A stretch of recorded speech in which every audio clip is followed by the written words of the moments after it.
Welcome in, everybody. It is the first edition of the Mountaineer Postgame Show here on West Virginia on SI of the 2025 season. West Virginia getting the season opening win over Robert Morris 45-3. Before we dive into it, as always, a look at the numbers here. West Virginia outgained the Colonials 625-123, held Robert Morris to just 70 yards passing, 53 yards rushing. Nicco Marchiol was the starter at quarterback for West Virginia, goes 17 of 20, 224 yards through the air, a touchdown. Also topped it off with another score on the ground and 56 yards rushing. Cam Vaughn led the way in the receiving department with a $126 and a touchdown on 7 catches. Gene, it was quite the interesting first half, right? I mean, we kind of expected that there was going to be some, I don't know what you want to call it, bumps along the way, but it was not great in the first half. But I think the one thing fans maybe overreacted to was just the score at the halftime. If you go back and look, I have it somewhere on my Twitter, West Virginia was outgaining Robert Morris by a lot at the half. And really, in my opinion, I thought they were doing everything well. They were tackling well. They were pursuing well. They were catching well. They were throwing well, running the ball well. The only thing that really cost them in that first half and made it a one-score game was the 4 fumbles. Right. Well, listen, let's be clear. First off, you know what I'm going to say, right? Yeah. Look. Look. Let's take a breath. Relax. Exactly. Breathe, right? Anytime you give up 4 turnovers in the first half and you score 10 points, that's cause for alarm, correct? Oh, yeah. But then you also got to realize the defense was playing the way that they're playing, even though, let's be clear, it's Robert Morris. No disrespect to Robert Morris, but that's just the harsh reality. It's Robert Morris. Okay. Outside of that, once that offense got clicking and doing what they do, I figured out after the halftime, once they went in and they made their halftime adjustments, that Rich Rod will bring them back out and they'll start clicking. And they did. So, but here's the key. Here's the key for me. I'm not too concerned about what they did against Robert Morris, to be honest with you. I'm more concerned of making sure that offense is looking a lot better in week 2 against Ohio. Because I'm telling you something, I watched the Ohio-Rutgers game, and Ohio almost beat Rutgers. Now, okay, it's Rutgers, okay? So, yeah, okay. But my point is, they can play with the big boys. I've said that. Yeah, I've been telling you that for years. They can play with the big boys. So I tell you this, West Virginia cannot look offensively against Ohio the way they look today against Robert Morris. I'm telling you that right now. Well, I mean, if you turn the ball over 4 times in just the first half alone, you're going to lose most of those games. Absolutely. You got to give a shout out to Zach Alley and the defense. And look, and I know that it's Robert Morris, but Gene, let's not forget here. We're literally 12 months removed.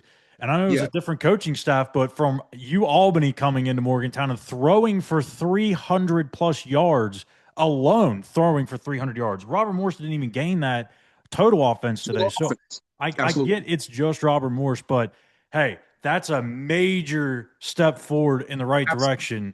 I think the defense – look, again – there's going to be teams that are going to challenge them and test them more. It's going to start next week in Athens for sure. But there's certain things that you could see that you believe will translate over, and that's flying to the ball, having all hats on the ball. Communication, I thought, was really good. I thought the energy was good. Even if they gave up a couple of first downs here or there were a big play, they locked right back in. They got a lot of pressure on the quarterback. They pushed the pocket. There's a lot of those things are going to carry over. So, I mean, I'm not trying to overreact with how well the defense played, but I think there's a lot of positives that came from that. Oh, first off, listen, in comparison, you just said it in a nutshell. Last year, they didn't look like that at all. No. At all, okay? So in comparison, I would agree with you 1,000,000%. The defense looked good. The first part about communicating in the back end, that's what I'm talking about. I already knew the linebackers were going to fly around, do what they do. You know, our guys up front was going to do what they do. But I was more looking at the back end to see the communication, because last year we didn't have that. We had blown coverages. We had guys in the wrong coverage. You had guys making mistakes, couldn't tackle well, none of that stuff. Today, you saw none of that. And again, I don't care if it is against Robert Morris. Like you said, it has to translate into other games when you're playing better and stiffer competition, and I think it will. There was a lot of good tackling. I don't think there was very many missed tackles, and that's something that, Right. And they've talked about it all camp. They felt pretty good about how the team was tackling. That's not something that we're used to over the last couple of years. It's been a kind of a struggle to get that aspect of the game going, but really good performance today. Now I got to flip back over to the offensive side because we got to talk about the quarterback situation and of course, how about your guy Napoleon's Dynamite? Ready for this? Yeah. Jaheim White, baby. As you said it, you knew it. He was going to have a big game. White, yes. And he didn't quite get over the century mark like you maybe had thought, but you're pretty much right in the ballpark of what you thought he was going to get carries wise. He went for 93 yards, 2 scores on 18 carries, busted a long of 19. But Right. also, even though he's your guy, there's another guy that you've kind of fallen in love with in the last couple of months, and that's Sincere Bowers. How about him? He had a touchdown, big touchdown run there in the second half. What did he finish with? 54 yards on 6 carries, 9 yards a pop. And Yes. got to talk about Scotty Fox, too. I know it was very limited playing time, but how about the true freshman coming in and just exploding out of nowhere like he was shot out of a cannon? Gives a Yes. nice, real hard, stiff arm. Down the You said sideline he goes for 59 yards. Just a lot of good positives. I keep saying good positives. I don't know why, but there's a lot of positives on the offensive side in the second half, absolutely. especially from some of your young guys. Now you know what you want? Here's what we hope for. You take the second half, not the first half, the Yeah. second half. And if we can roll the second half offensively over to next week in Athens, In good right? shape. And you take this defense and they play the same way they played today, if not better, right? Yeah. We're in great shape. And then guess what? Hey, Schuyler, bring it back home for that third week. Yeah. That backyard brawl. You understand what I'm saying? Oh, yeah. Let's smack Pitt in the mouth. Now, if you can do that and you're 3-0 going into the Big 12 schedule, listen, I think again the sky can be the limit.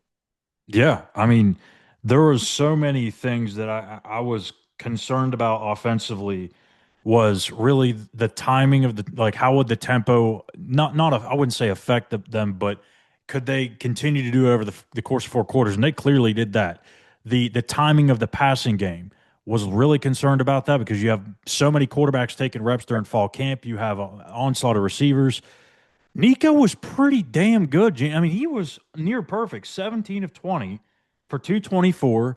And Yeah. I saw a much different looking Nicco Marchiol in the passing game than we've ever seen here. And it's Robert Morris, but still, you had to go out there and do it. And he, again, Right. damn near had a perfect day.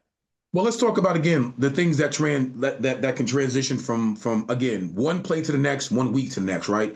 Mm-hmm. And to your point, you still have to be able to do these things in a real game.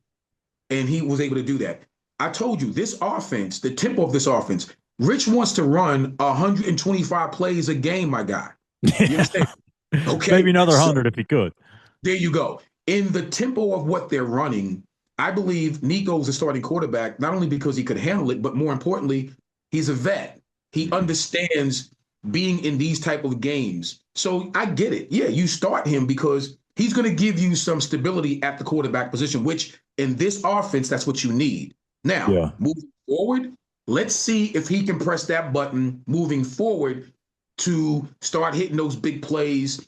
He looked good today. Let me be clear. Nicco Marchiol played well. He looked good. I want him to build on this week's performance next week in Athens.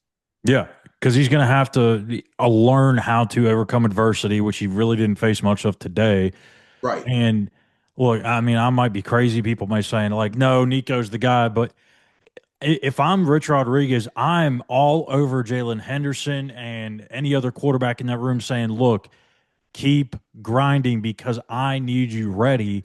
And not just for a insurance policy. Like I would want to see Jalen Henderson take on more of a role. And honestly, I really think he would have played more today if it wasn't 10-3 at the half. If it was more of a smooth sailing game and the flow was right, I think you probably would have saw Jalen a little bit more.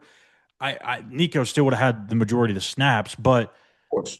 I think you ideally would like for Jalen Henderson to really push himself into some sort of a role, even if that means Nico's still taking 90% of your reps. And I think that's going to happen. Well, again, because of the style of this particular offense, that's going to happen if you're going to have a successful year. As much You as you have want the to have, quarterbacks, yeah. you have to. You have to have two quarter in this style of offense. when you're talking about let's average it out to this way. It wasn't 125 snaps today, but on average, you're going to play games where you're going to get 90 to 95 snaps. You better have two quarterbacks ready. So to your point, I think that will happen as the season, goes on. You're gonna see a lot more of him. Let me tell you something. He looked good. He did. He looked good.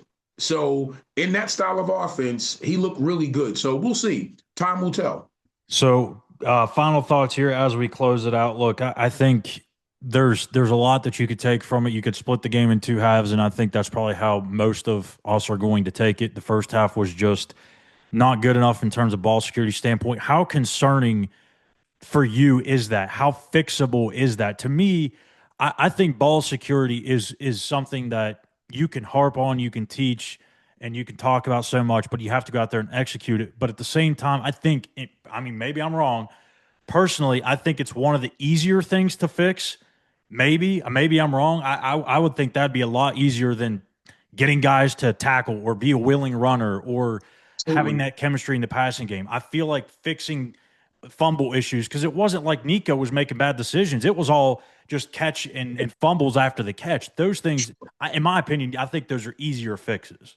No, you're right. No, that's not. Put it this way. That's not a scheme thing. That's not right. You can't block, or you're not. You're too many mental mistakes. No, that is a fixable thing. And check this out. If it's not, then whoever you're rotating somebody else in there. There you go. Because if it's not fixed, then whoever's called will be sitting next to Rich Rod. Yeah. Because you can't afford to have these type of turnovers against, competent competition. I'll put it that way. So it's good. You get the hiccups done today against Robert Morris. You go and you clean that stuff up against, Ohio next week, and you come back hitting on all cylinders at home against Pitt. That's the transition that I'm looking for. Exactly like that.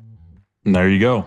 So again, Gene kind of hit it on it a little bit there, but a look here at the road ahead. Next Saturday, it's West Virginia making the short trip over to Athens to take on the Ohio Bobcats. That'll kick off at 4 p.m. on ESPNU.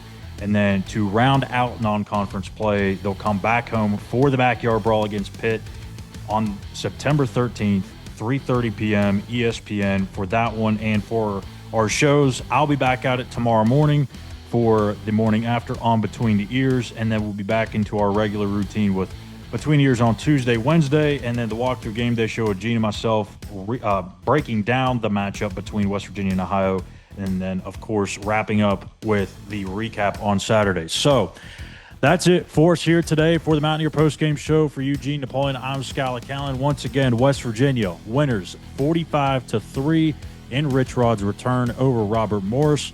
And make sure you hit that like and subscribe button here on our YouTube page at West Virginia on SI. Thank you guys for watching. We'll see you back here tomorrow morning on Between Eers.